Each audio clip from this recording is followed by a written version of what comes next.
في مارس سنة 1998 في بنت عندها 23 سنة كان اسمها إيمي لين برادلي. دي كانت راكبة باخرة شيك قوي وفخمة جدا مع عائلتها، والبنت دي سعيدة ومبسوطة وكانت زي الفل.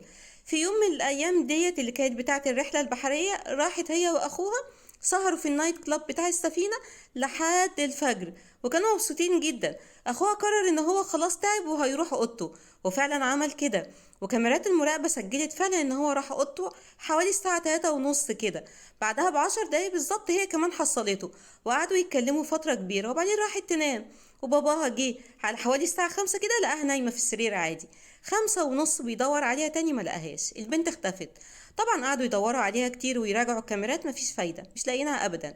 فريق التحقيق قالوا ان هي ممكن تكون غرقت في البحر، لكن باباها استبعد الموضوع ده لانها سباحة باهرة جدا. لكن معرفوش اصلا يوصلوا لاي